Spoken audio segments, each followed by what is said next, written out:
everyone. Welcome to another episode of Anderson TV. I'm Josiah Summers Anderson. Yeah, we finally made it to season 41 of Anderson TV, which is the final season of 2025. So today we're going to talk about, we're going to start on a controversial topic, which is all things Jeffrey Epstein. Talk about this article that I printed from the Palm Beach Post and the controversy behind the Epstein files. So, and we're going to get a little bit more political here. And this is a thing that involves many presidential administrations. So, including the current one. So, I'm not parroting to any party lines here. So, all the cards are on the table. So, anyways, we'll be right back.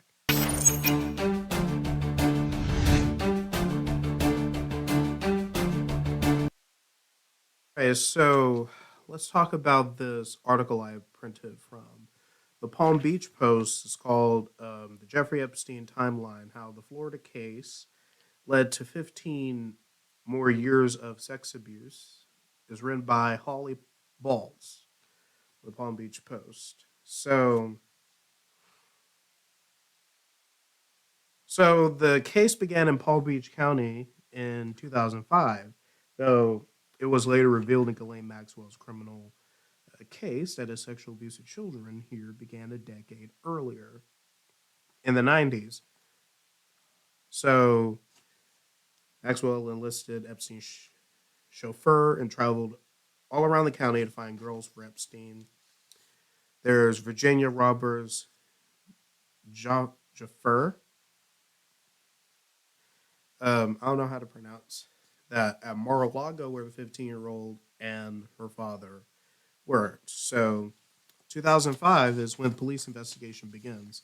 So March 14th, 2005 is when the molestation of 14-year-old was reported to police. So October 20th, police searched Epstein's home. December 19th, Epstein's legal dream team arrives. So, which one of them you probably know? Alan Dershowitz. So, 2006, year I was born. Well, that doesn't mean anything. So 2006 explains how Epstein gets indicted. February 22nd and 23rd, there were MySpace pages. So MySpace is like the Facebook of back in that day. So prosecutors canceled grand jury in order to access MySpace pages. So April 1st, 2006. Victims tell a detective that they and their families are being hounded by Epstein paid private eyes. April 17th, a deal for probation was offered. May 1st, Krischer's objectivity questioned by the Palm Beach police chief.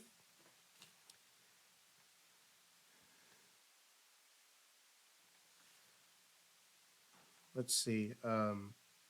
May 23rd, the FBI and federal prosecutors entered the picture. July 19th, grand jury indicts Epstein on a single solicitation of prostitution charge. July 23rd is when Epstein's arrested. He spent one night at the Palm Beach County Jail, released the next day on $3,000 bond. 2007, negotiating the secret deal not to prosecute Epstein. September 24th, the deal of the century was signed. 2008. January 10th. So Epstein pleads guilty, goes to jail. January 10th, 2008. Victims were deceived with an FBI letter. June 30th. Epstein pleads guilty to 2 felonies. The grand jury's charge of solicitation of prostitution and Krischer's charge of solicitation of a minor for prostitution. 2009, Epstein out of jail. Did he violate house arrest? July 22nd, he can travel anywhere if he's back in 24 hours. So there's a timeline between 2009 and what it says here, 2019. So somehow 10 years are missing from this timeline. Well, I bet other news sources have what happened between them. This is just in Palm Beach. This is just Palm Beach, Florida. So 2019, New York prosecutors charged Epstein with sex trafficking. July 6th is when he was arrested in New Jersey. August 10th is when Epstein was found dead. You know what I mean by dead? So 2020, Ghislaine Maxwell's turn. So July 2nd, Ghislaine Maxwell's arrested. Let's see what else. 2021, Ghislaine Maxwell's on trial. December 30th, she was found guilty. In 2022, Maxwell begins her prison term in Tallahassee. So this article was written on July 8th, 2025, which, since this article was written, I think I heard about this in August or September, was it, that Clay Maxwell was probably moved to a smaller facility rather than a more harsh facility. So anyways, now let's talk about the Epstein files. So we're getting to the good stuff. Get out of the boring stuff, and let's get into the good stuff. So ever since Trump was running for president in 2024, so apparently the Epstein files, they're not a conspiracy theory anymore. So anyways, the Epstein files started out to be some sort of talking point in mostly the conservative right wing. It is mostly the conservative right wing commentators that said that they want the Epstein files to be released. So, anyways, then Democrats, of course, I would hear that some people in the media, in the mainstream media, would say, oh, that's conspiracy theory or something like that. Well, they're not saying that anymore. No, they're not. They actually acknowledge that there are Epstein files. And then President Trump comes out and says, are we still talking about Jeffrey Epstein? Of course, this is something old or something like that, whatever he said. And well, guess what? He actually did make a promise that he was going to look into Epstein. He said in an interview or at a rally or something, I don't remember, that he says, in his own words, we're going to look into it. So that is a promise that he was going to release information related to Jeffrey Epstein. We're going to look into it. That's a euphemism, meaning that they were going to release the Epstein files. But guess what? It hasn't happened. And the PR stunt that Pam Bondi has came up with earlier this year of releasing a binder full of information that everyone already knows about Jeffrey Epstein. So anyway, then these right-wing podcasters come into the White House, coming out with binders. I mean, literally showing off, like this, showing off what's supposed to be the files. And Pam Bondi says that was phase one. Come on now. Phase one of what? So, anyways, I understand that Democrats are getting into this now and clearly appreciate it. I mean, I want information to be released as well. But notice that the Biden administration didn't release them, and now the Trump administration is holding off on releasing them due to national security concerns. Well, guess what? Epstein, he has connections to an Israeli intelligence agency known as Mossad. I mean, Ghislaine Maxwell's father, Robert, especially has connections there as well. And I think Robert Maxwell, he he was one of the people in charge of McGraw Hill, who creates our history books, our textbooks, and stuff of that matter that we use in school. I mean, I've been using McGraw Hill all my time in school, and still do here in college.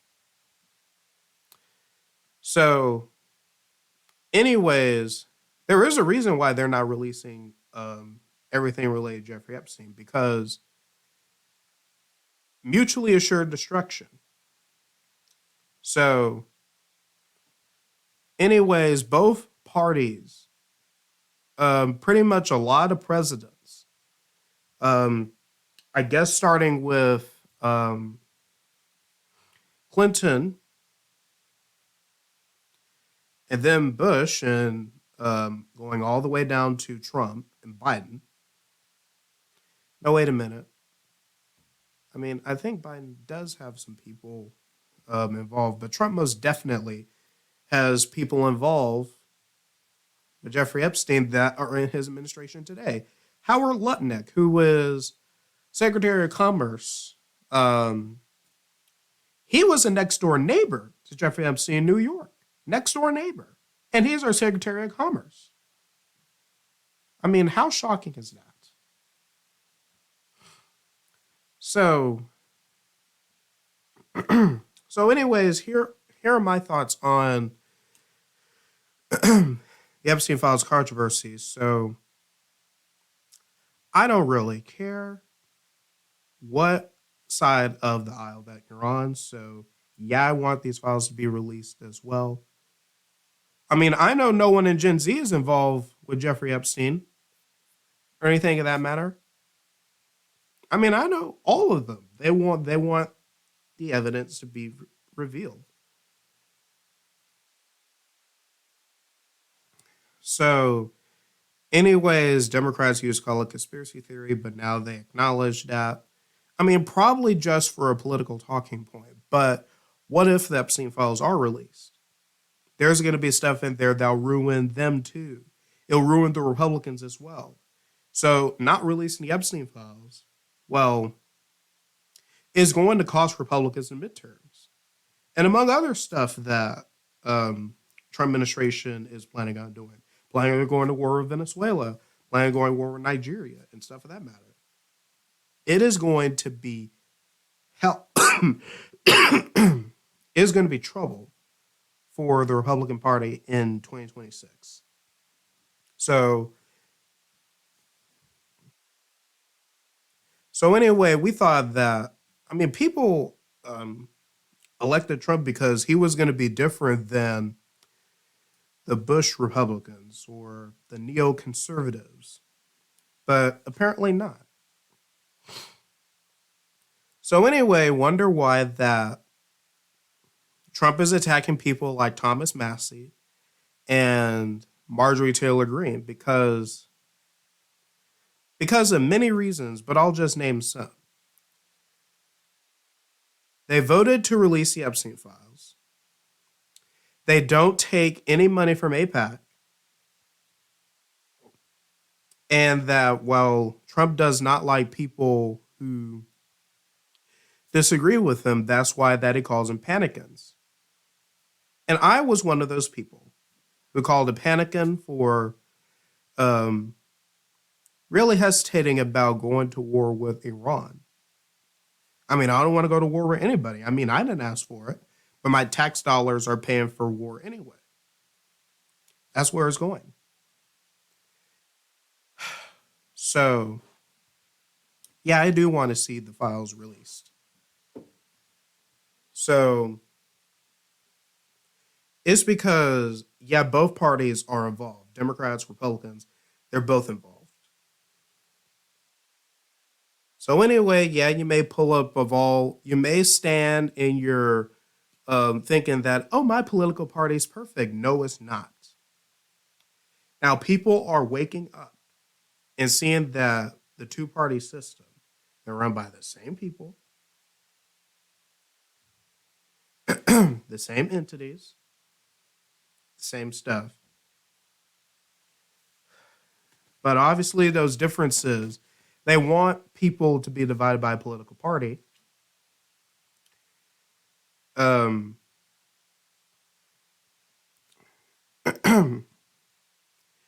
just to keep you unaware of what's really going on. I mean, I bet whatever is going on with like the Epstein files, it is used as blackmail against many politicians back in the 90s and early 2000s who were especially involved with all these parties and stuff of that matter. So so I hope that the files will be released, or that if they don't or if they're almost released, then there could be something happening here in the United States or somewhere overseas to distract us. I mean, the same day that um, Republicans in the Senate, I think they voted against releasing the Epstein files. The same day that Charlie Kirk was assassinated. Now, I don't want to say that the assassination of Charlie Kirk or what happened to school shooting that happened in Colorado as a distraction. I don't want to call it a distraction, but it sure seems that way. So, and this was way before that, and this was after that Charlie Kirk, of course, he even called out the mess. He was assassinated for that. JFK assassinated the same way.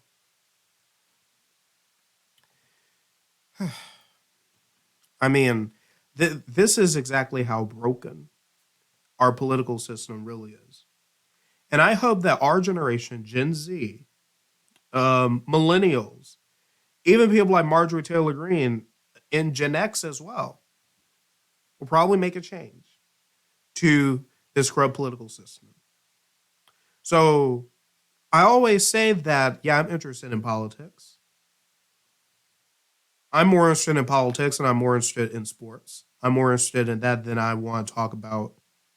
Well, politics and religion, those are those are two things that I'm very interested in, right next to education and current events. So we need more people getting into politics. We especially need more Christians into politics as well. Forget about this separation of church and state type of crap. That's not even what it means. That's not the right interpretation of it at all. So we definitely need more Gen Zers into politics as well, and to actually put America first. America only. Adopt that. I mean, no more money to foreign countries until our national debt is paid off. So you're probably asking, am I considered run for political office? Not yet. Still thinking about it, but not yet. All right, so that is pretty much what I want to talk about at this point. We'll be right back.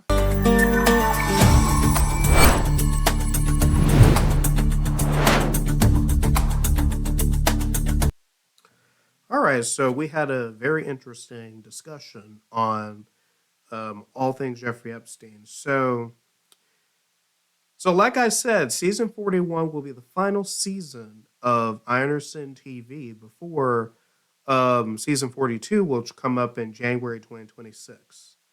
So I guess a new thing I'm doing is that will be that I want everyone's input on what episodes can I do for each season. So it'll be like some sort of check-in for my followers on Instagram or my followers on Facebook who actually come up with some ideas because I'm running out of ideas. So I want people to come up with some ideas for what can I do for future seasons. So anyway, I'll come up with some ideas myself. So and We'll most definitely reveal those ideas because later this month, I will be doing a live stream. And I understand TV will be on another platform as well. It'll be called Kick. So I'm going to try that out. So for like live streams and stuff that matter, my friend Samuel Hampton uses it. And plenty of other content creators use it as well. I'm planning on using Kick as well. I'm going to try it out. And we'll go from there because I just can't do with YouTube Live anymore. So, yeah, we're going to try Kick out and we'll go from there. All right, so that is it for this episode. My name is Josiah Summers Anderson, signing off. Goodbye, everyone,